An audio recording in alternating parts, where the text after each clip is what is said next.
यदि तपाईँ कुनै पनि सहकारी संस्थामा सञ्चालक, कर्मचारी, सदस्य वा अन्य कुनै पनि किसिमले आबद्ध हुनुहुन्छ भने यो भिडियो तपाईँको लागि हो। अन्तिमसम्म हेर्नुहोला। आज हामी राष्ट्रिय सहकारी नियमन प्राधिकरणमा सहकारी दर्ताको अनिवार्यताको विषयमा चर्चा गर्नेछौँ।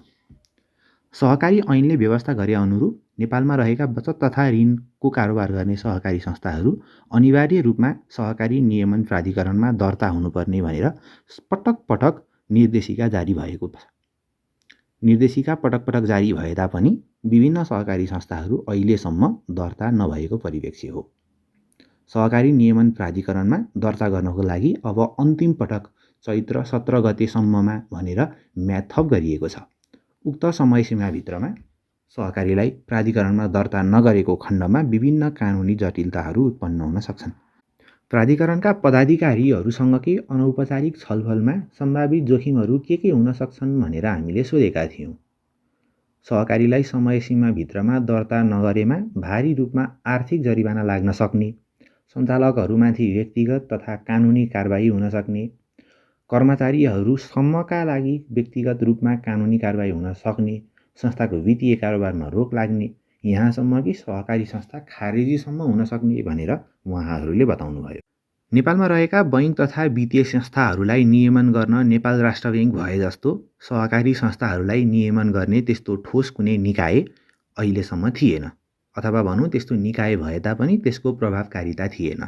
पछिल्लो समय सहकारी क्षेत्रमै देखिएको समस्या र विभिन्न किसिमका अनियमितताहरूलाई मध्यनजर गर्दै सहकारी नियमन प्राधिकरणको गठन भएको हो। यसको महत्त्व त छँदैछ, महत्त्वका अलावा अब यो अनिवार्य पनि भइसकेको छ। राष्ट्रिय स्तरमै सहकारी नियमन प्राधिकरणमा आबद्ध हुँदा अन्तर्राष्ट्रिय मापदण्डहरूसँग तालमेल हुनेछ। यसले गर्दा अन्तर्राष्ट्रिय स्तरमा सहकारी संस्थाको विश्वसनीयता बढ्नेछ। भविष्यमा नेपाल सरकार तथा अन्य कुनै निकायबाट प्राप्त हुने विभिन्न अवसरहरूबाट हामीलाई राम्रो पहुँच मिल्नेछ, अवसरबाट वञ्चित हुन पर्दैन।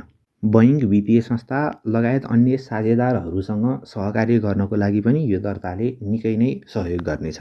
प्राधिकरणमा दर्ता हुने तपाईँको सहकारी संस्थाको लागि यो अन्तिम अवसर हो।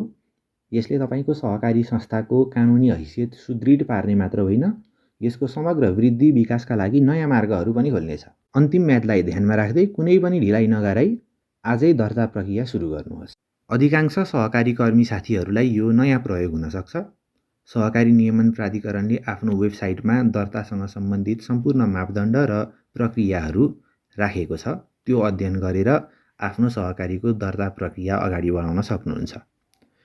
उक्त मापदण्डहरूको अध्ययन गरेर पनि केही टेक्निकल अथवा अन्य कुनै किसिमका समस्याहरू उत्पन्न भएमा तपाईँले हामीलाई कुनै पनि समय सम्पर्क गर्न सक्नुहुन्छ। तपाईँको सहयोगका लागि हामी तत्पर छौँ। प्राधिकरणमा दर्ता प्रक्रियादेखि प्रमाणपत्र उपलब्ध गराउने सम्मका सेवाहरू हामीले धेरै सहकारी संस्थाहरूलाई उपलब्ध गराइसकेका छौँ। तपाईँ पनि आफ्नो सहकारी संस्था दर्ता गराउन चाहनुहुन्छ भने हामीलाई यही पेजमा मेसेज गर्न सक्नुहुन्छ। र अन्त्यमा यदि तपाईँ कुनै सहकारीमा आबद्ध हुनुहुन्छ भने उक्त सहकारी संस्था राष्ट्रिय सहकारी नियमन प्राधिकरणमा दर्ता भयो कि भएन भनेर एकपटक यकिन गर्नुहोस्। दर्ता भएको छैन भने तपाईँको सम्पत्ति ठुलो जोखिममा छ। सहकारी संस्था कुनै पनि समय बन्द हुन सक्छ। त्यसैले सकेसम्म यो भिडियो आफ्ना साथी र अरू कुनै सहकारी कर्मीहरू समक्ष सेयर गरेर पुर्याइदिनुहोला।